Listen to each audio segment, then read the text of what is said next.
my hands even before I opened it. The kind of weight that comes from crisp $100 bills stacked together. $10,000, if my estimate was correct. Maybe more. I set it on my desk without opening it and looked at the man sitting across from me. He was younger than I expected, maybe 35, with the kind of face that belonged in a cologne ad rather than a mob lawyer's office. Expensive suit, Italian shoes, and a smile that probably worked on most people. It didn't work on me. Miss Chen, he said, my last name coming out smooth and practiced. My client is prepared to be very generous in exchange for your cooperation. Cooperation? I repeated, leaning back in my chair. The springs squeaked. I really needed to oil them, but the sound gave me a second to think. That's an interesting word for what you're actually asking. His smile didn't waver. My client simply wants to ensure that certain information remains confidential. The contents of that envelope are a token of good faith. Once we have an agreement, there would be substantially more. I looked at the envelope again. $10,000. 3 months of rent on my crappy office in this crappy building. 6 months of groceries. A year of student loan payments on the private investigation license I'd gotten after washing out of the police academy. $10,000 just to make a phone call and say I'd made a mistake. That the photos I'd taken were blurry. That I couldn't positively identify anyone. That my client, the wife of a man who'd disappeared 3 weeks ago, should probably just accept that her husband had run off with another woman. Except I knew that wasn't what happened. I knew because I'd followed Marcus Webb for 2 weeks before he disappeared. I knew he'd been skimming money from his job as an accountant for Bellisanti Industries. I knew he'd been planning to run, but not with another woman. He'd been planning to run to the FBI with evidence of massive money laundering. And I knew, because I'd been watching from across the street with my camera, that 3 men had grabbed him outside his apartment at 2 in the morning, thrown him in a black SUV, and driven away. I knew one of those men was Dante Bellisanti's personal driver. How much is substantially more? I asked, because I wanted to know exactly what they thought my silence was worth. The lawyer's smile widened. $1 million. Transferred to any account you specify. Untraceable, tax-free. Yours to do with as you please. $1 million. I could pay off my student loans. Get a real office. Hell, I could retire from private investigation entirely and open that bookshop I'd always fantasized about. All I had to do was lie to a grieving woman and let her husband's murderers walk free. That's a lot of money, I said carefully. It is. My client believes in compensating people fairly for their discretion. Your client being Dante Bellasante. The lawyer's smile finally faltered. I didn't say. You didn't have to. Marcus Webb worked for Bellasante Industries. The men who took him were driving a car registered to a shell company that owns 3 buildings Bellasante uses for storage. And you. I pulled up his bar registration on my computer, turning the screen so he could see. Work for Goldstein, Marsh and Associates, which has represented the Bellasante family for 3 generations. His face went very still. You've done your homework. It's literally my job. Then you understand the position you're in. The warmth had left his voice. My client is offering you a generous sum to avoid complications. I would strongly advise you to take it. Or what? I'm sorry? I stood up, walked around my desk, and picked up the envelope. It was heavy. Definitely more than 10,000. I opened it and counted. 15,000 in hundreds. You're threatening me, I said, still counting. Politely, but that's what I would strongly advise means in mob lawyer speak. So I'm asking, or what? What happens if I don't take your $1 million and look away? The lawyer stood as well, adjusting his cufflinks in a gesture that was probably meant to be intimidating. Miss Chen, you seem like an intelligent woman. Surely you understand that there are consequences to making powerful people unhappy. I'm aware. I'm also aware that I sent copies of everything I have: photos, surveillance logs, Marcus Webb's financial records, everything, to 3 different people with instructions to send it all to the FBI if anything happens to me. This was only partially true. I'd sent copies to my best friend Jenny and my lawyer, with vague instructions about if something happens, but I hadn't been specific about the FBI. Still, he didn't need to know that. That would be unfortunate, the lawyer said slowly, for both of us, which is why I'm going to make you a counteroffer. I set the envelope back on my desk. Take this back to Mr. Belisante. Tell him I'm not interested in his money. Tell him I want a meeting. A meeting. Face to face. Him and me. No lawyers, no intermediaries. He wants my silence? He can ask for it himself. The lawyer stared at me like I'd grown a second head. You want to meet with Dante Belisante? That's what I said. Do you have any idea who you're dealing with? A man who had Marcus Webb killed to protect his money laundering operation. A man who thinks he can buy his way out of murder charges. A man who's probably not used to people saying no. I smiled. Yeah, I know exactly who I'm dealing with. Question is, does he know who he's dealing with? The lawyer picked up the envelope, his movements stiff with barely controlled anger. You're making a mistake, Miss Chen. Maybe, but it's my mistake to make. After he left, I sat back down and tried to stop my hands from shaking. What the hell was I doing? I'd just rejected $1 million and demanded a meeting with one of the most dangerous men in the city. The smart move would have been to take the money, or at least negotiate for more. But I kept thinking about Marcus Webb's wife, Sarah, sitting in my office 3 weeks ago, crying because her husband had vanished and the police wouldn't take her seriously. I kept thinking about the wedding photo on her desk at home, Marcus smiling, young, in love. I kept thinking about how that smile had looked when 3 men dragged him into a car, his face twisted in terror. $1 million was a lot of money, but some things shouldn't have a price. My phone buzzed. A text from an unknown number. Meeting approved. Tomorrow night, 8 p.m. Address to follow. Come alone. I stared at the message for a long moment, my stomach twisting with equal parts fear and adrenaline. Then I typed back, see you then. The address came through at noon the next day, a restaurant called Il Chino, in the part of town where even the parking meters probably cost more than my car. No surprise there. Men like Dante Belisante didn't meet in diners. I spent the afternoon preparing. First stop? My lawyer's office, where I updated my will and left a sealed envelope with instructions to open it if I didn't check in by midnight. Second stop, Jenny's apartment, where I gave her a thumb drive and made her promise to send it to every news outlet in the city if I disappeared. You're scaring me, she said, holding the thumb drive like it might explode. What is on this? Insurance. Hopefully I'll never need it, but you're meeting with a mob boss who kills people. She grabbed my arm. Maya, don't do this. Just give the evidence to the police and let them handle it. You know the police won't do anything. Half of them are probably on Belisante's payroll anyway. Then give it to the FBI. And watch them bungle the case for 2 years while Sarah Webb waits for answers? I shook my head. No. This is the fastest way to get justice for Marcus. Or to get yourself killed. I'm not going to get killed. How do you know? Because I had leverage, I wanted to say. Because I had evidence that could destroy Dante Belisante's entire operation.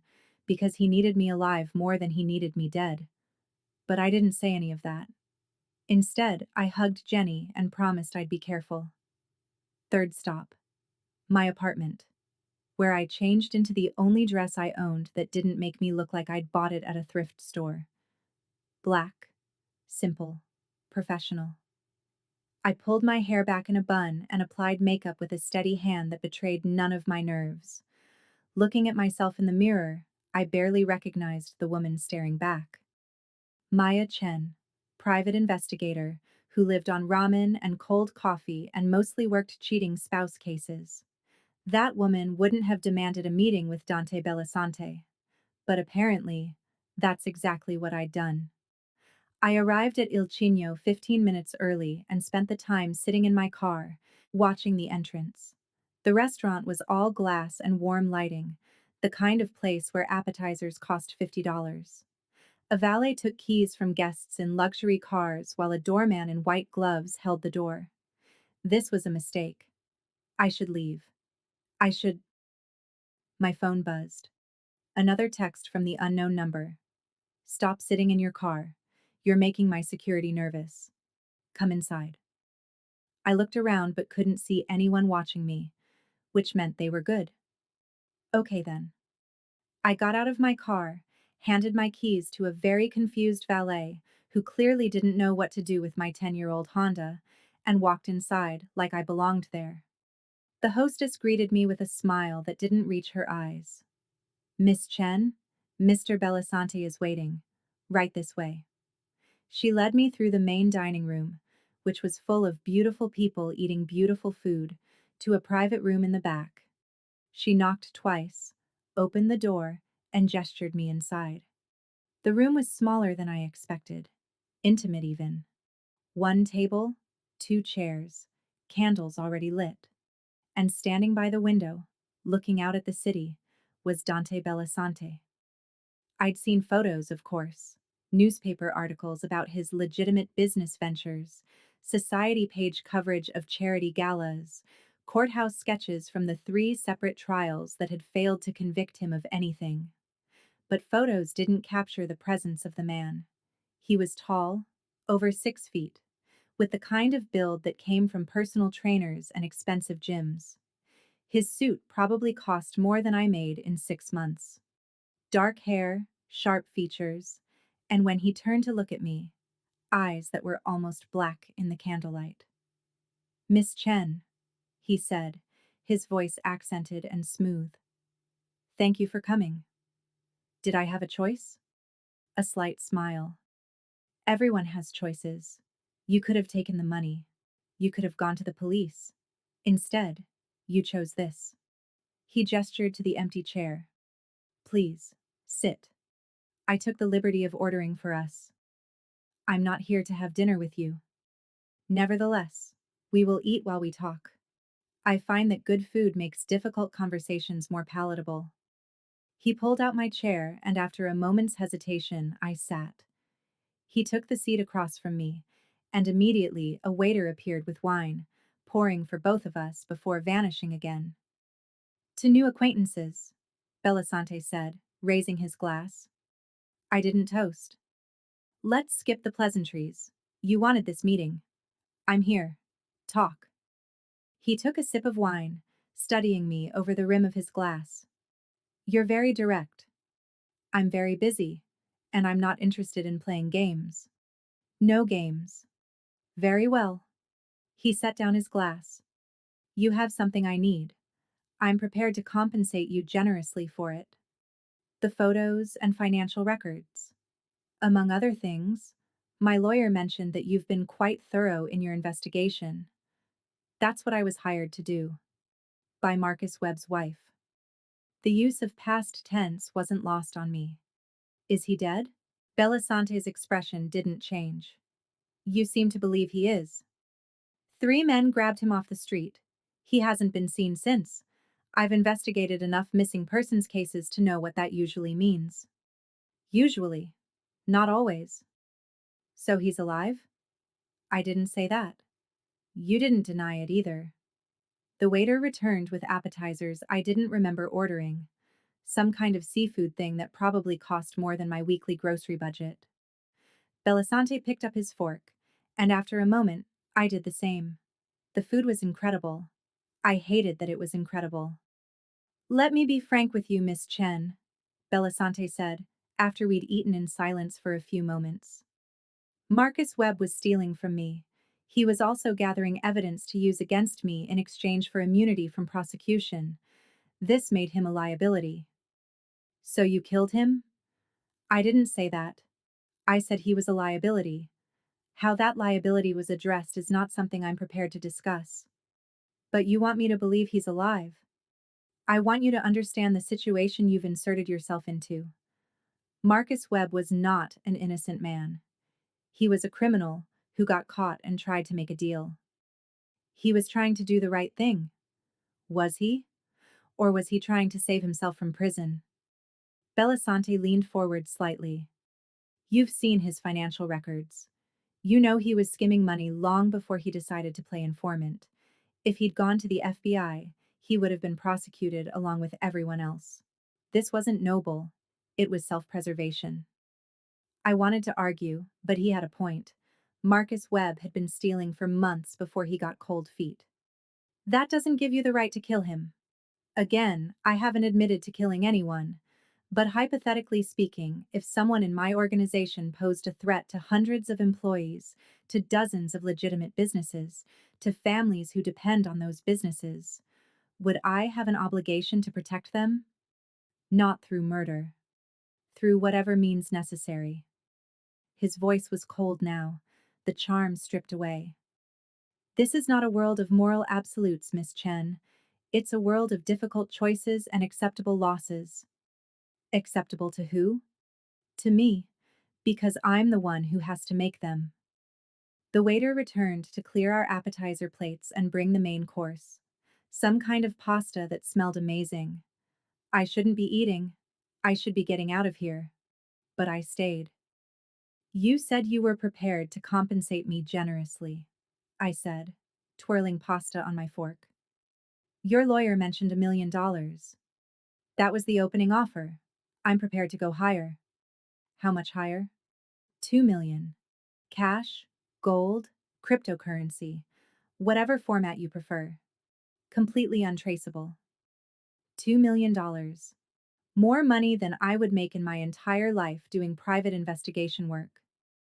And in exchange, you destroy all copies of your evidence.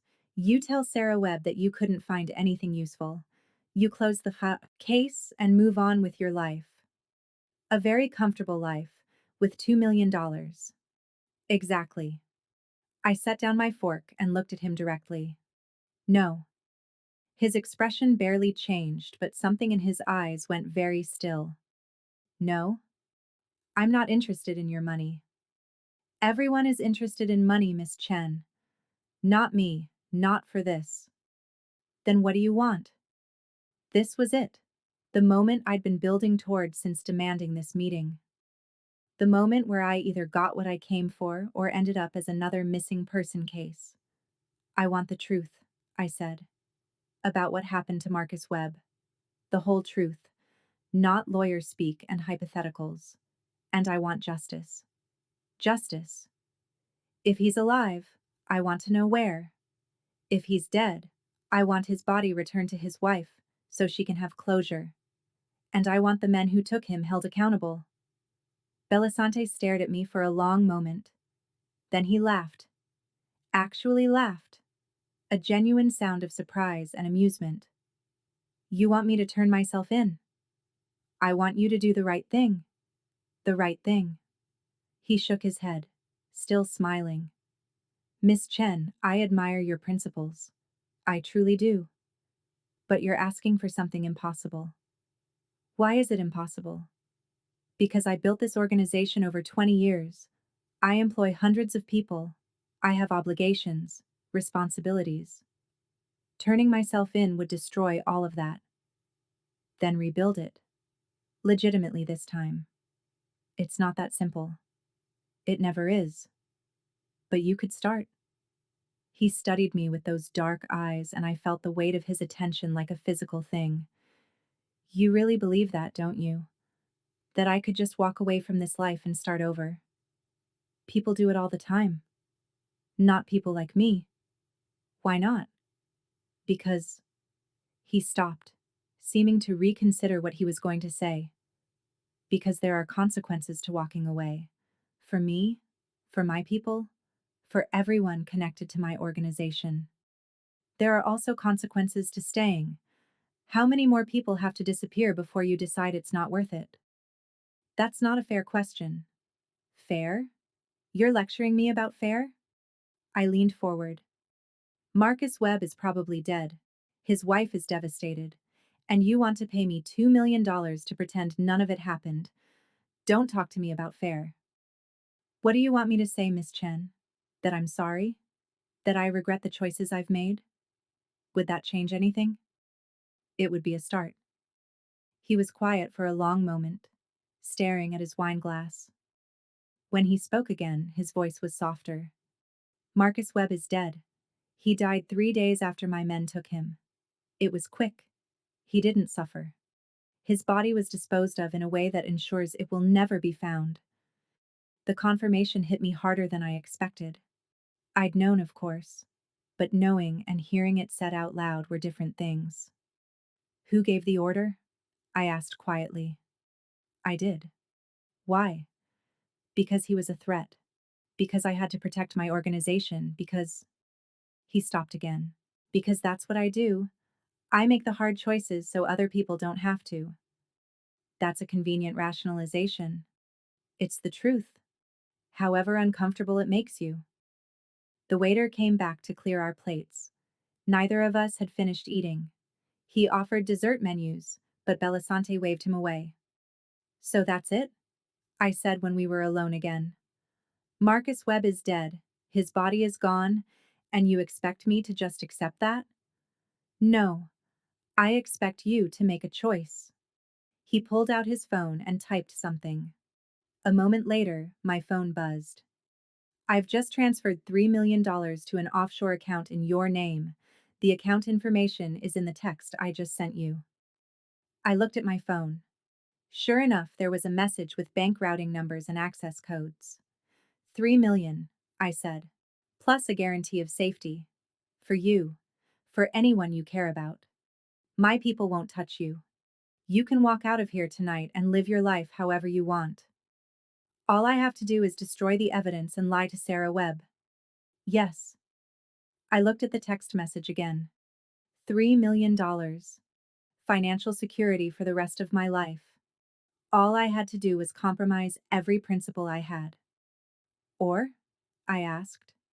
Or what? You said I have a choice. What's the other option? Belisante's expression hardened. The other option is that you continue to refuse my offer. In which case, I'll have to consider you a threat to my organization.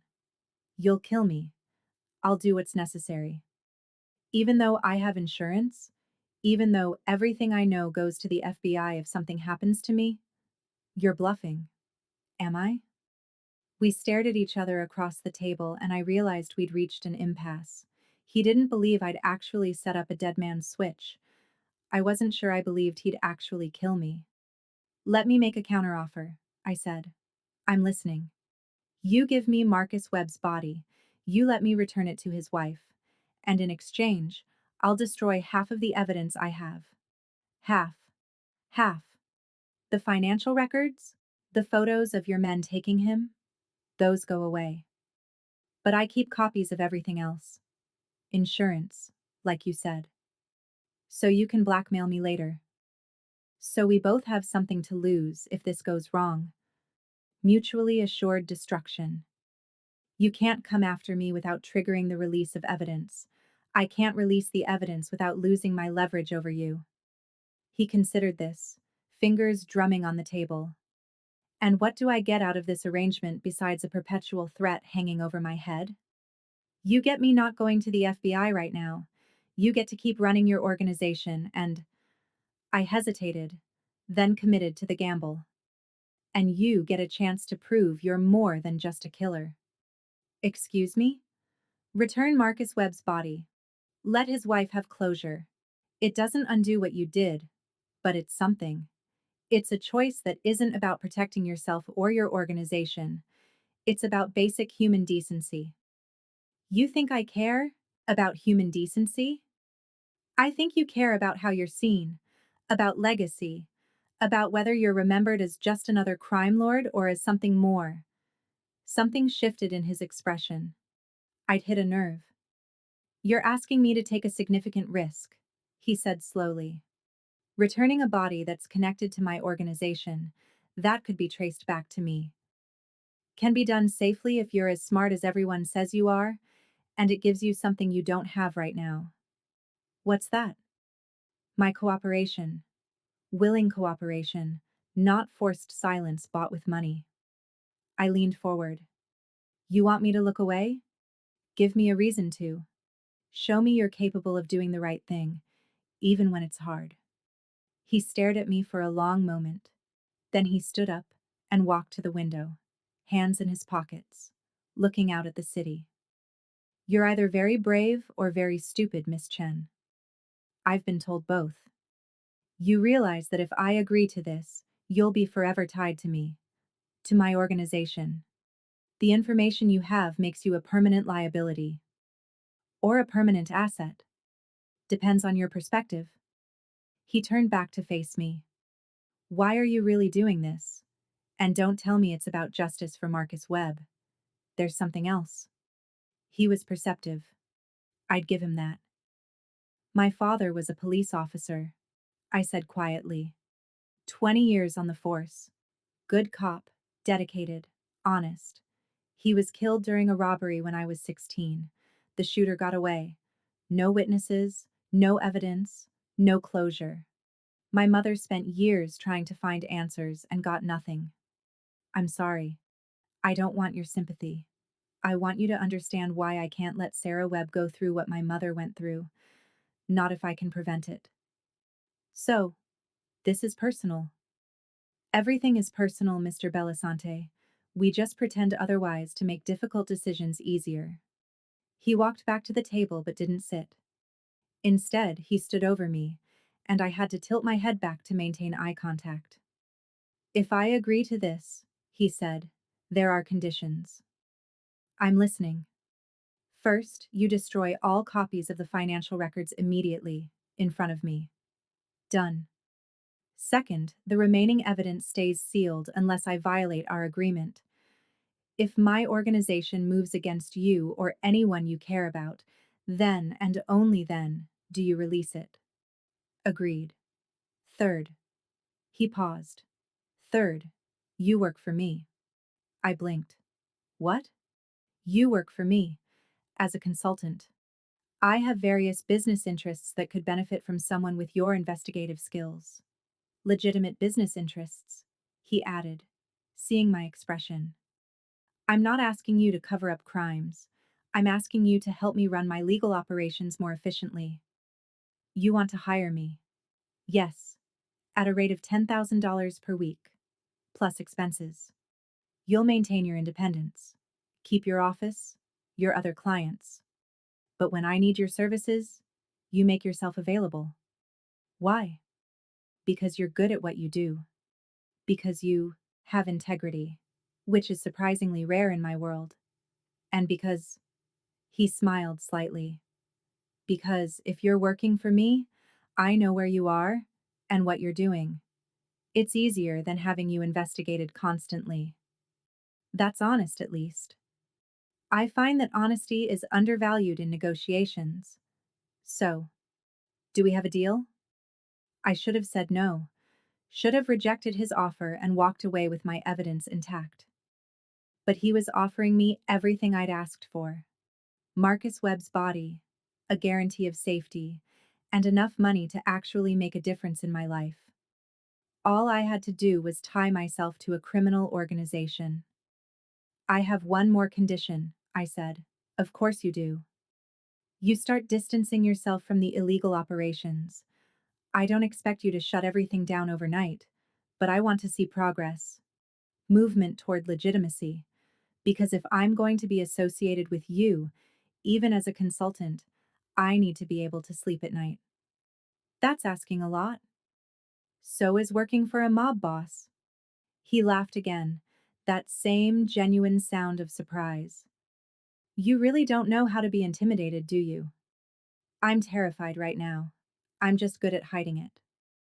That makes two of us. He extended his hand. Deal. Marcus Webb's body will be anonymously delivered to his wife within 48 hours. You'll destroy the financial records tonight. And starting Monday, you're on my payroll.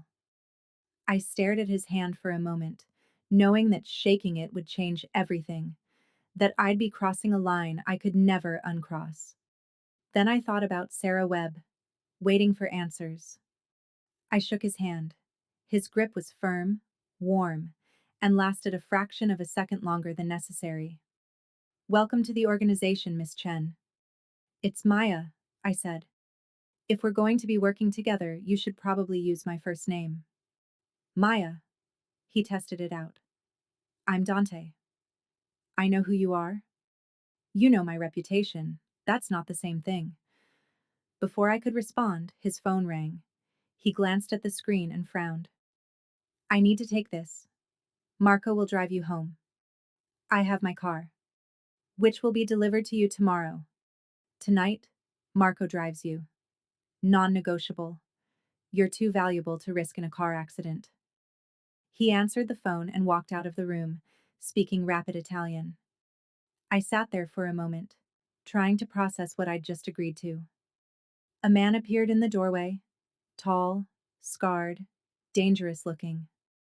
"Miss Chen? I'm Marco. I'll be your driver." "Of course you will." The ride home was silent. Marco didn't seem inclined to conversation, which was fine. I needed time to think. I'd done it. I'd negotiated with Dante Bellasante and somehow come out with what I wanted. Marcus Webb's body would be returned. Sarah Webb would have closure. And I'd have enough money to actually make my investigation business work. All it cost me was my principles and my association with a criminal organization. My phone buzzed. A text from Dante. "Destroy the call financial records. I'll be watching." I looked up at Marco. "Does he have cameras in my apartment?" Marco's expression didn't change. "Mr. Bellasante takes security seriously." "That's not an answer." "It's the answer you're getting." "Fair enough." When we reached my building, Marco walked me to my door. "Mr. Bellasante will be in touch about your first assignment. In the meantime, if you need anything, call me." He handed me a card with just a phone number. "Anything at all." "Are you my handler now?" "I'm your point of contact. There's a difference." After he left, I went inside and locked the door. Then I pulled out my laptop and opened the folder containing Marcus Webb's financial records. 3 months of work. Hundreds of hours of analysis. Proof of massive money laundering. I hesitated, cursor hovering over the delete button. Then I thought about Sarah Webb's face when I'd told her I'd found something. The hope in her eyes. I thought about my father, shot in the street, case still unsolved. I thought about Dante Bellasante, offering me $3 million just to look away. And I thought about the deal I'd just made. I deleted the files. Then I emptied the trash. Then I ran a secure wipe program to make sure they were really gone. My phone rang. "Dante." "It's done," I said without preamble. "I know. I watched." "You really do have cameras in my apartment." "I have cameras everywhere that matters. You'll get used to it." "Will I?" "Yes, because you're smart enough to understand why it's necessary." He paused. "Thank you, Maya." "For what?" "For trusting me. I know it wasn't easy." "I don't trust you. I'm gambling that you'll keep your word because it's in your best interest." "That's even better than trust. Trust can be broken. Self-interest is reliable." Another pause. "Sleep well. Tomorrow is a new beginning for both of us." He hung up before I could respond. I sat on my couch in my tiny apartment and stared at my laptop screen, at the empty space where the financial records had been. I'd made a deal with the devil, or at least with a very dangerous man who employed the devil's methods. But Sarah Webb would get her husband's body back. She'd have closure. And maybe, just maybe, I could push Dante Bellasante towards something resembling legitimacy. It was probably a stupid hope. But it was the hope that had made me shake his hand. My phone buzzed one more time. Another text from Dante. "One more thing. The 3 million is still in that account. Consider it a signing bonus. You earned it." I stared at the message for a long time, Then I typed back, "I'll donate it to a victim's fund." His response came immediately, "No, you won't. You'll keep it because you're practical enough to know that having financial security gives you power. And you'll need power for what comes next." What comes next? That's what we'll figure out together. Good night, Maya. I set down my phone and looked around my apartment. Nothing had physically changed. Same crappy furniture, same water stain on the ceiling, same life I'd been living yesterday. But everything was different now. I'd rejected $1 million, demanded the truth, and somehow ended up on a mob boss's payroll. And the scariest part? I wasn't sure I regretted it. 2 days later, an anonymous package was delivered to Sarah Webb's house. Inside was Marcus Webb's body, prepared by a professional mortician, looking peaceful. Also inside was a note. "I'm sorry for your loss." He didn't suffer. The police investigated, of course, but there was no evidence linking the body to anyone. No witnesses, no forensics, nothing. Sarah Webb got to bury her husband. She got closure. And I got a phone call from Dante. "Thank you," Sarah said when I visited her after the funeral. "I know you had something to do with this." "I just asked the right questions," I said, which was technically true. "Whatever you did, thank you. At least now I can say goodbye properly." After I left her house, I sat in my car and cried. Not for Marcus Webb exactly, but for what I'd become, for the lines I'd crossed, for the fact that I'd made a deal with a man who'd ordered a murder, and I couldn't quite make myself regret it. My phone rang. "Dante." "How is she?" he asked. "As well as can be expected. The funeral was nice." "Good. I'm glad we could give her that." "You killed her husband." "Yes. And I returned his body so she could have peace. Both things are true." I didn't know what to say to that. "Your first assignment starts tomorrow," Dante continued. "I need you to investigate one of my property managers. I suspect he's skimming rent payments." "That's legitimately legal work." "Yes. I told you I had legitimate business interests." "Where do I start?" "Come to my office tomorrow at 9. We'll go over everything." "Your office?" "Yes. I'll text you the address. Dress professionally. You'll be meeting other members of my staff." "Dante?" "Yes? Are we really doing this? Am I really working for you?" "We made a deal, Maya. I keep my word. Do you keep yours?" "Yes." "Then I'll see you tomorrow. 9 a.m. Don't be late." He hung up. I sat in my car outside Sarah Webb's house and wondered what I'd gotten myself into. Then I drove home, fed my cat, and picked out something professional to wear to my first day working for a mob boss, because apparently, that was my life now. Dante's office was not what I expected. I'd imagined something dark and intimidating, like a movie mob boss's lair with expensive leather furniture and an air of menace. Instead, it was bright and modern, located on the 20th floor of a downtown high-rise. The receptionist greeted me with a genuine smile and immediately called back to announce my arrival. "Mr. Belisante is expecting you. Conference room B. Would you like coffee? Water?" "Coffee would be great." She led me down a hallway lined with abstract art to a conference room with floor-to-ceiling windows overlooking the city. Dante was already there, standing at the windows with his back to the door. He turned when I entered. Today he was in business casual, dark slacks and a crisp white shirt, no tie. He looked younger than he had at the restaurant, less intimidating. "Maya, right on time, have a seat." I sat at the large conference table. A folder sat at my place, along with a tablet and a coffee mug with the Belisante Industries logo. "Welcome to your first day," Dante said, sitting across from me. "That folder contains everything I have on Richard Morrison, the property manager I mentioned. He oversees 3 apartment buildings I own in the North District. For the past 6 months, rental income has been declining despite occupancy rates remaining stable. I believe he's pocketing the difference." I opened the folder and found detailed financial reports, tenant lists, and Morrison's employment history. This is very thorough. I have good accountants, but I need someone who can investigate without Morrison knowing he's being investigated. Someone who can pose as a potential tenant, ask questions, maybe befriend some of the current residents. You want me to go undercover.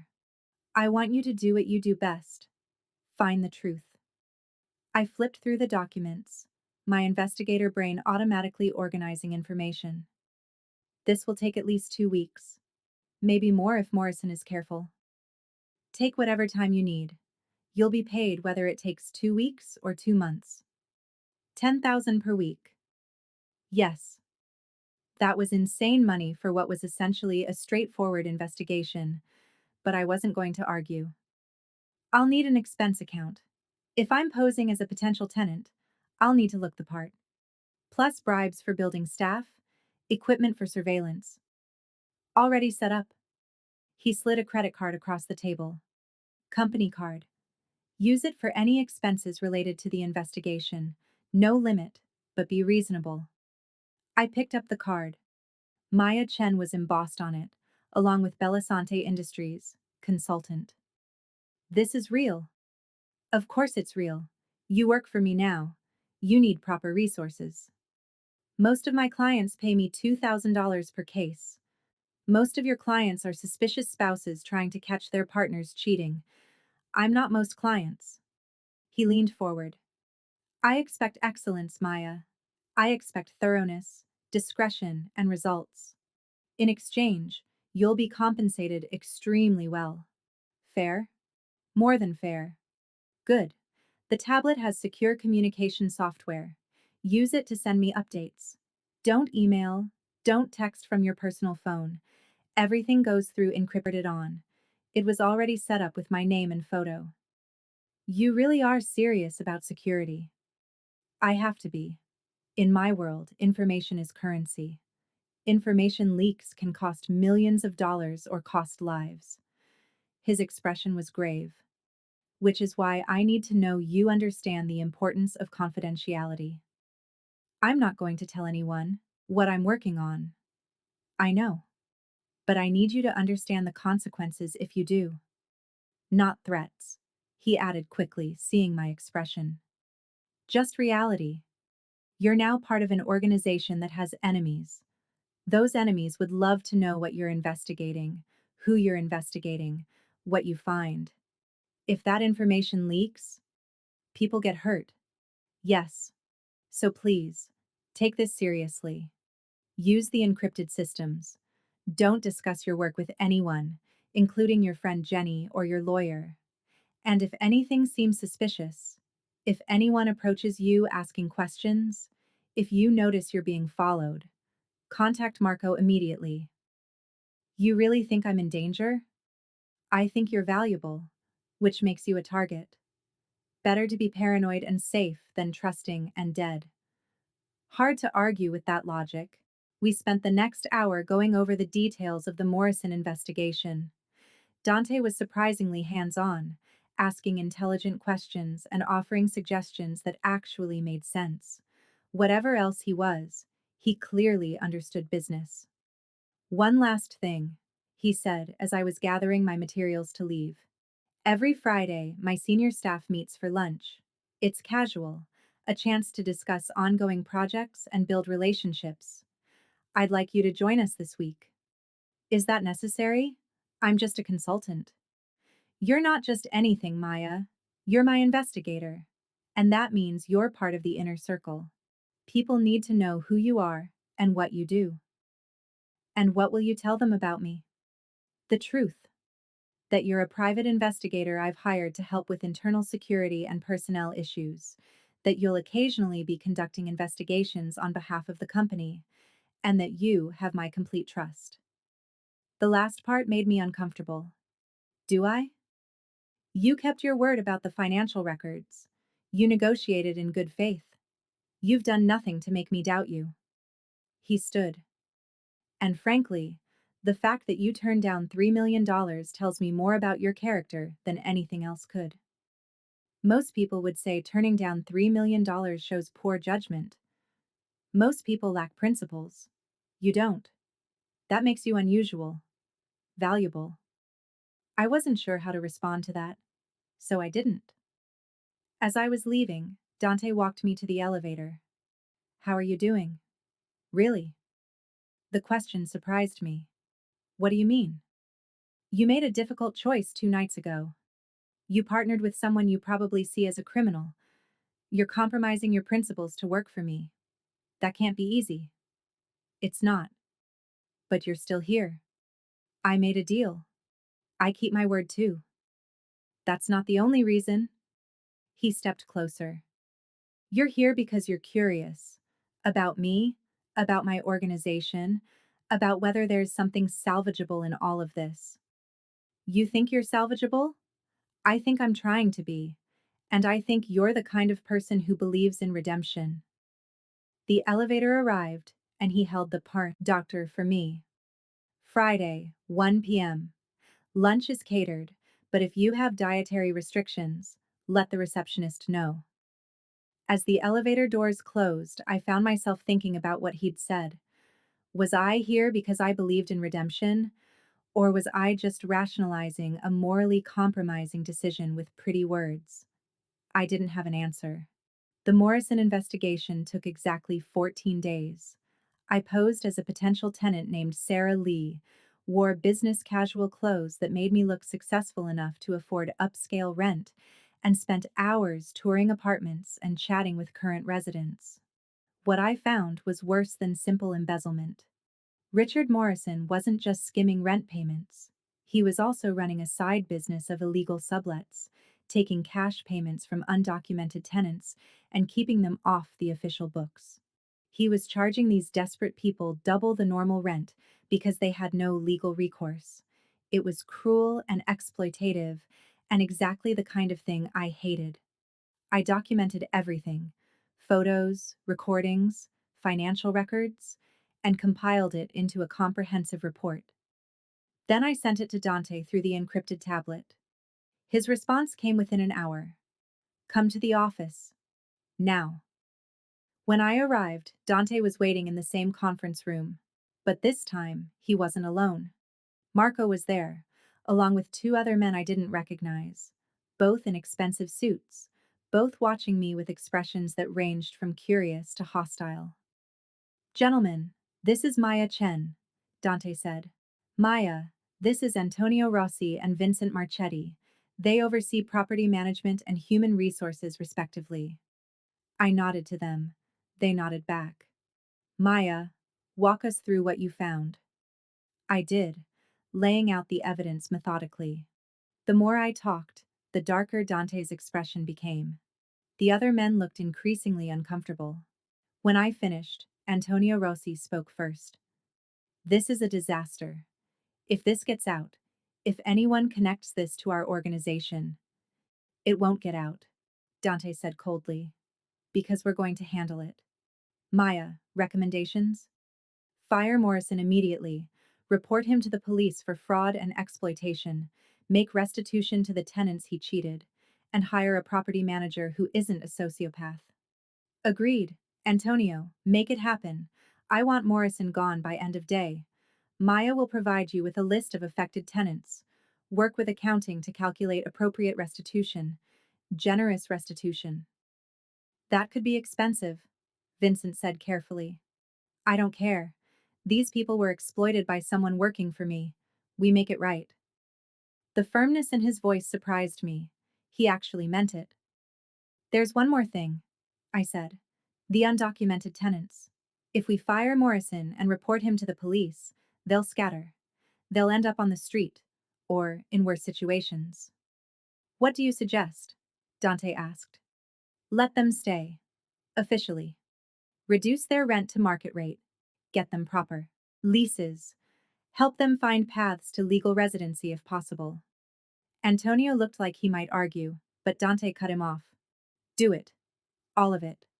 Maya, stay after. I want to discuss next steps. After the others left, Dante sat heavily in a chair. 14 days, and you found something that would have destroyed my reputation if it had gone public. That's what you hired me for. I hired you to find a thief. Instead, you found a predator operating under my nose, exploiting vulnerable people using my resources. He looked at me. Thank you. You're thanking me? For being thorough, for caring about the victims, for recommending solutions instead of just identifying problems. He stood and walked to the windows. This is what I meant when I said I wanted to move toward legitimacy. I can't do that if people like Morrison are representing my organization. There are probably others like him. I know. Which is why I want you to audit all of my property managers. All of them. Same process. Go undercover, dig deep, find out who's legitimate and who's corrupt. That could take months. I have time. And more importantly, I need this done right. I need someone I can trust to tell me the truth, even when it's ugly. Why me?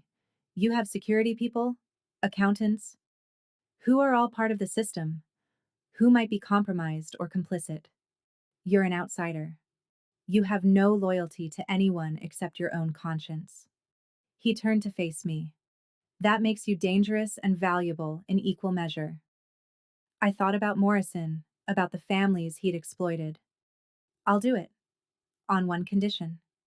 Another condition? Always.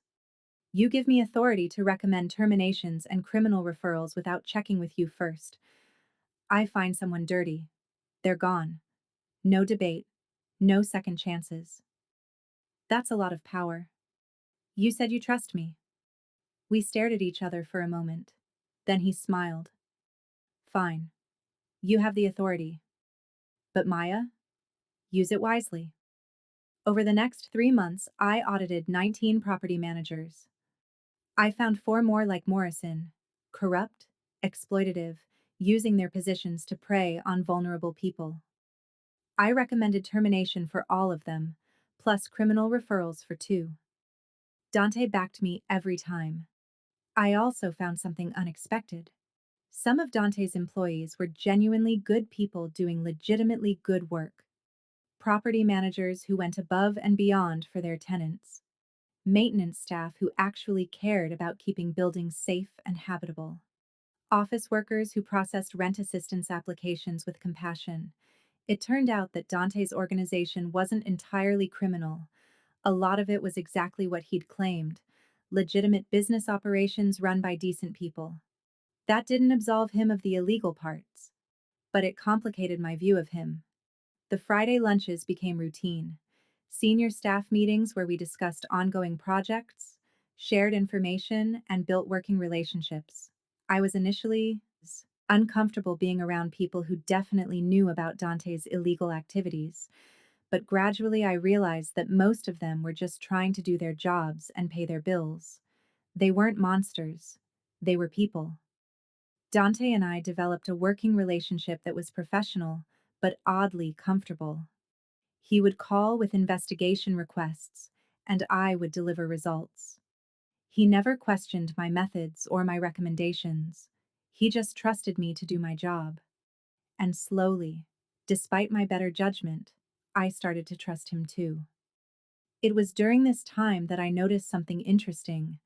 Dante was actively distancing himself from his criminal operations. I never saw direct evidence, but there were signs. Meetings that ended abruptly when I entered. Phone calls he took in private. Associates who visited briefly and left looking either relieved or angry. He was keeping his word about moving toward legitimacy. Then came the Friday lunch where everything changed. I arrived at the office to find unusual tension. People were speaking in hushed voices, and Marco was stationed outside the conference room instead of waiting in the lobby like usual. What's going on? I asked him. Family meeting. Mr. Belisante said you should wait in his office. Family meeting? It's complicated. He'll explain. I waited in Dante's office for 45 minutes, looking at the books on his shelves.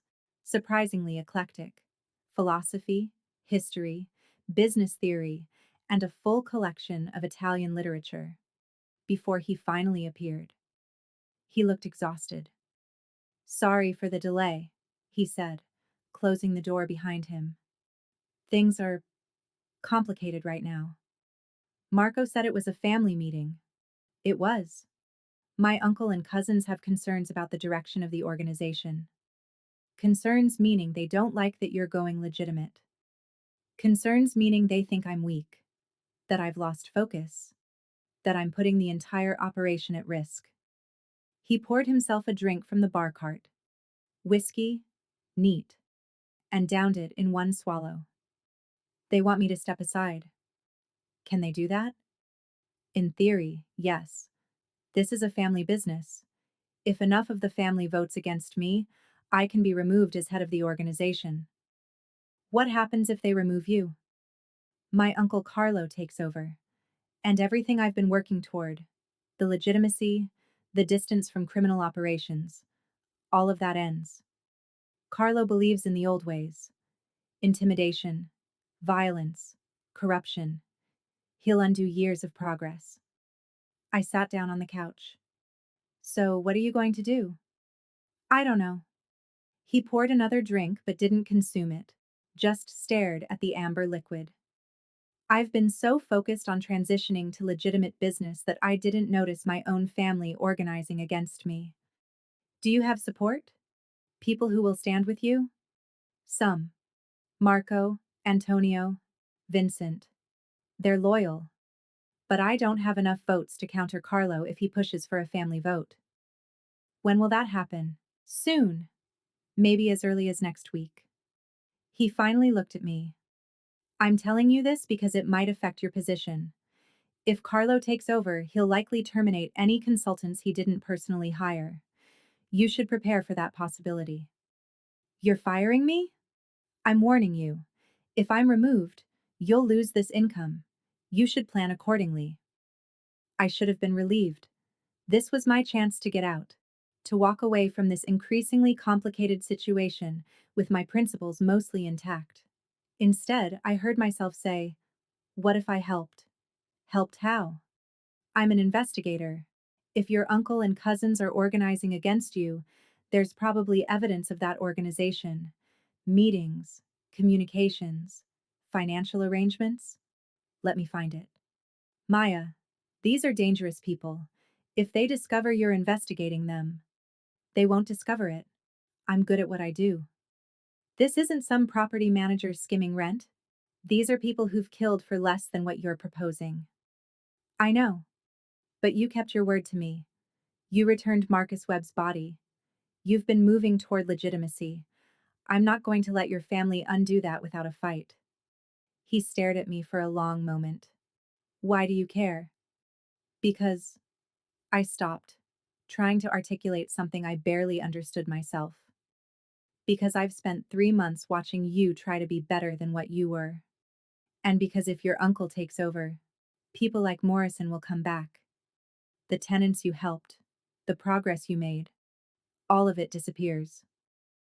So this is about the tenants. Partially. It's also, I took a breath. It's also because I don't want to see you fail. Which is probably stupid and definitely complicated, but it's the truth. Something shifted in his expression. You're invested in this. In me. Don't let it go to your head. Too late. He set down his drink and sat beside me on the couch. If you do this, you'll be putting yourself at significant risk. Carlo isn't someone who forgives threats.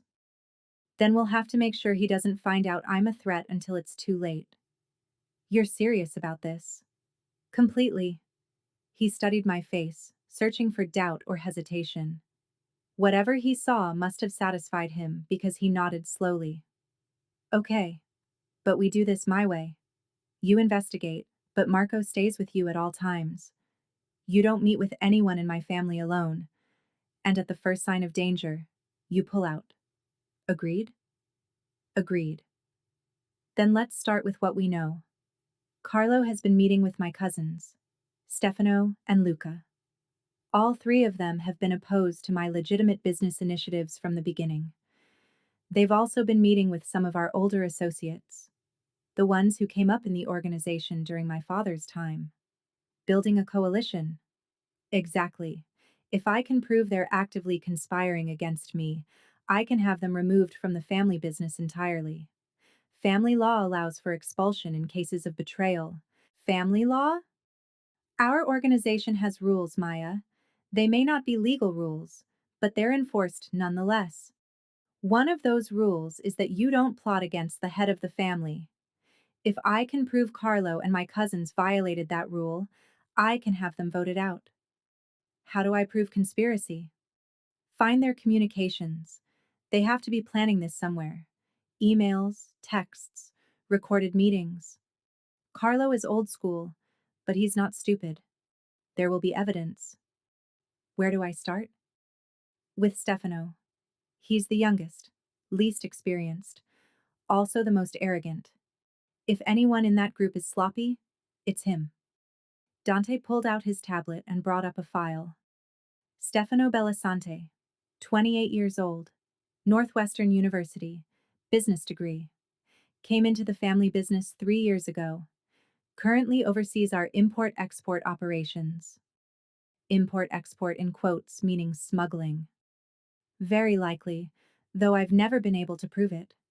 Stefano has been careful to keep his illegal activities separate from the legitimate business. But if he's conspiring with Carlo, there might be overlap. What do you want me to find? Anything that proves they're working together to remove me. Meeting records, financial transfers, communications, whatever you can get. I looked at the information on the tablet. This could take weeks. We don't have weeks. The family vote could happen any time. You need to work fast. Fast and thorough are usually mutually exclusive. Then find a way to make them compatible. Because if Carlo wins, you're not the only one who loses, Maya. Everyone who's benefited from my push toward legitimacy loses. All those tenants we helped, they'll be back on the street. All those corrupt managers I fired, they'll be rehired. Everything we've built dissolves. He was right. And despite my reservations about working for a mob boss, I'd seen genuine good come from Dante's attempts at legitimacy. I'll find something, I said. I promise. Be careful, please. I've become rather attached to having you around. The admission was unexpectedly vulnerable. I found myself smiling despite the seriousness of the situation. Attached? Is that so surprising? Kind of, yeah. You're a mob boss. I assumed attachment was a liability in your world. It is, which is why I've avoided it for years. He reached out and tucked a strand of hair behind my ear, the gesture intimate and gentle. And then you walked into my restaurant, refused my money, and demanded I be a better man. Hard not to be attached to someone like that. My heart was beating too fast. Dante, I know. This is complicated. You work for me. I'm a criminal trying to go legitimate. You're an investigator with principles. But his hand lingered near my face. But maybe complicated is just another word for interesting. I should have pulled away. Should have maintained professional boundaries. Should have remembered all the reasons this was a terrible idea. Instead, I leaned into his touch. I should go, I said, not moving. Start investigating Stefano. You should. Neither of us moved. Then his phone rang, shattering the moment. He pulled away to answer it, speaking rapid Italian. When he hung up, his expression was grim. Carlo just called an emergency family meeting for Monday. The vote is happening sooner than I thought. That gives me 3 days. I know. I'm sorry. If there was more time, 3 days is enough. I'll find something. I stood, grabbed my bag, and headed for the door. But I stopped at the threshold and turned back. Dante? For what it's worth, I think you're already a better man than you give yourself credit for. Says the woman who's investigating my family to save my position as a mob boss. Says the woman who's seen you try to do the right thing, even when it's hard. That counts for something. After I left, I sat in my car for several minutes, trying to process what had just happened. The investigation was one thing. But that moment on the couch, the way he'd touched my face, the admission of attachment, that was something else entirely. I was developing feelings for Dante Bellasante. Real feelings, beyond professional respect or moral complexity. And that was a problem. Because if his family succeeded in removing him, I wouldn't just lose a client. I'd lose someone I was starting to care about, which meant I couldn't let them succeed. I pulled out my phone and called Marco. I need surveillance equipment, bugs, cameras, recording devices, and I need them tonight. What are you planning? Something stupid and probably illegal. Can you help? For Mr. Bellasante? Yes. I'll have everything ready in 2 hours. The next 3 days were a blur of surveillance, investigation, and increasingly risky decisions. With Marco's help, I installed listening devices in Stefano's car, his office, and his apartment. I hacked his email accounts. Illegal, but I was past caring about minor crimes. I followed him to meetings and photographed everyone he met with. What I found was worse than simple conspiracy. Stefano, Carlo, and Luca weren't just plotting to remove Dante, they were planning to kill him. The evidence was in an email chain I'd recovered from Stefano's deleted files. Coded language, but clear enough. Permanent solution. Remove the obstacle. Clean transfer of power. They were going to make it look like a rival organization had taken him out. And they were planning to do it the day after the family vote, whether they won or lost. If they won the vote, Dante would be weakened and vulnerable. If they lost, he'd be celebrating and off guard. Either way, they'd have their opportunity. I sat in my car outside Stefano's apartment at 2 in the morning, staring at the recovered emails on my tablet, feeling sick.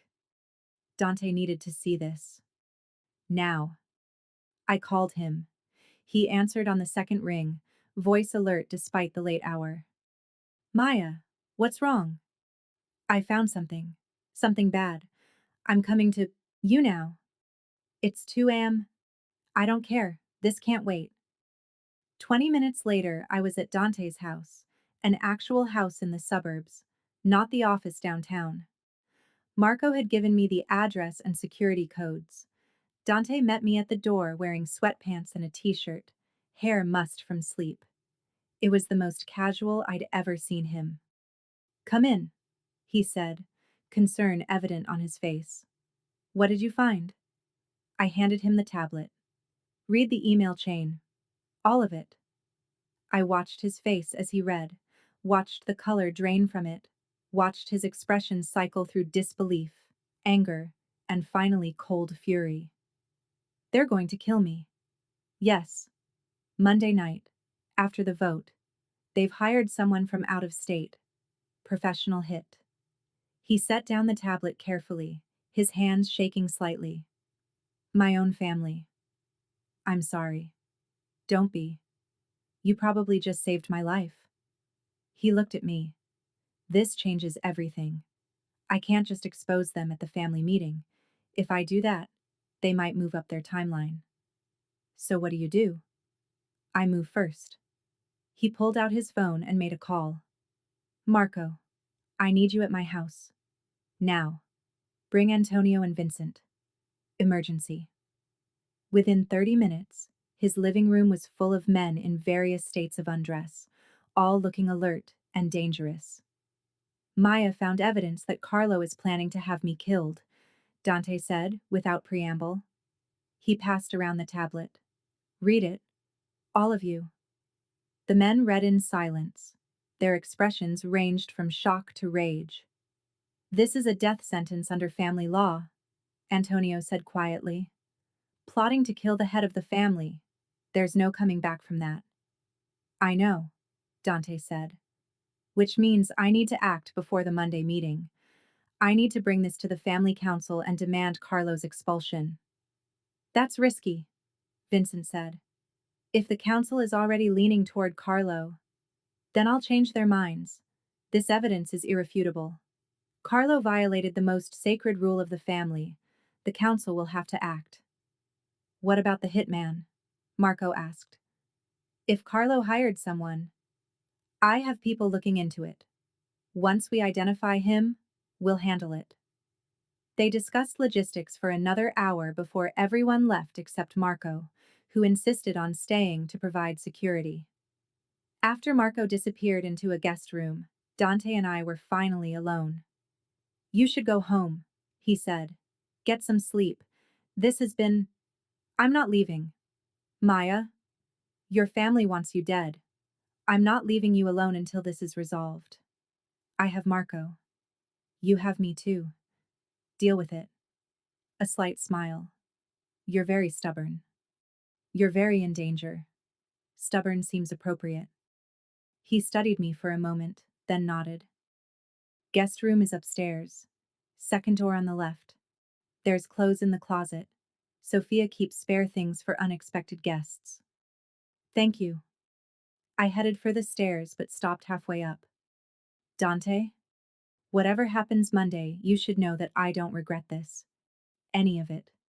Even the complicated parts. Even the part where you're working for a mob boss? Especially that part.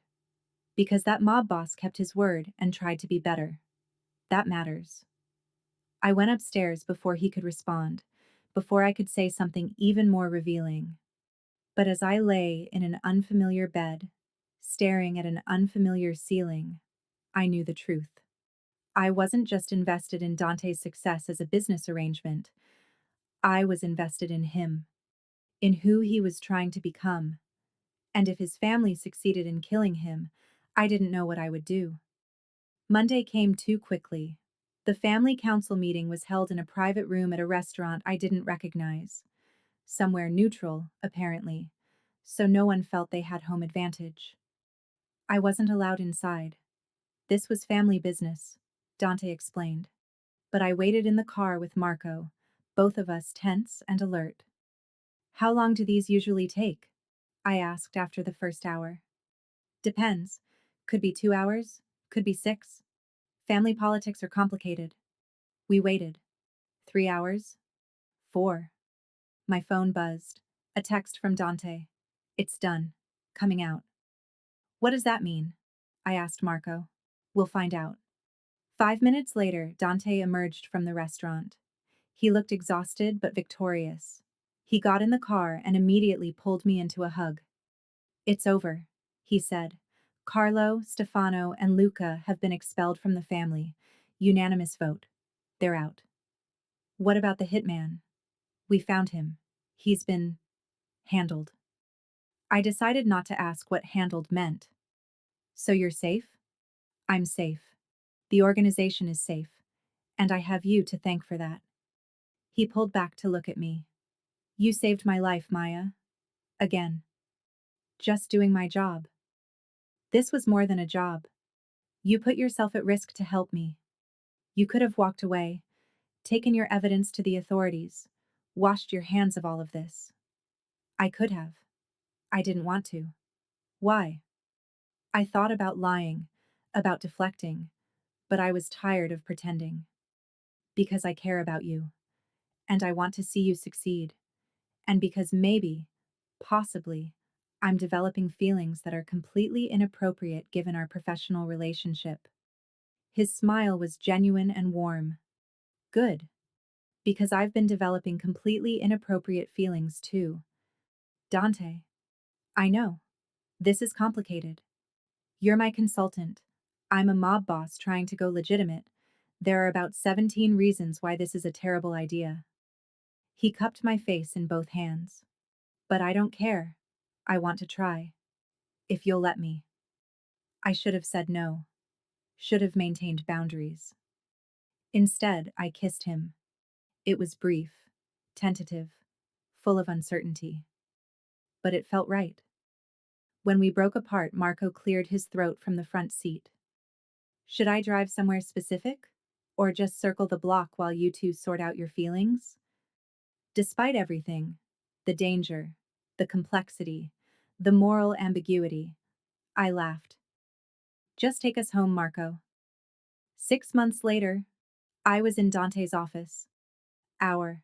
Office now, since I'd moved in after the assassination attempt, reviewing files for another property audit when he walked in carrying champagne and 2 glasses.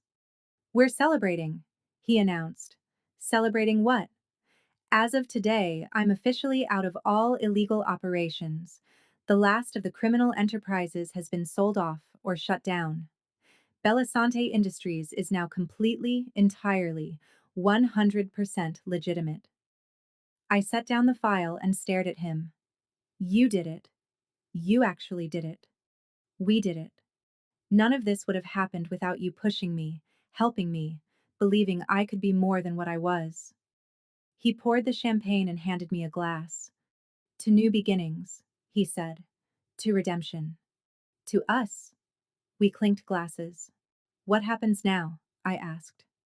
"Now we build something new. Together. If you want to." "I turned down your $1 million. Made you beg for my help instead. Investigated your family. Saved your life. I think we're a little past if I want to."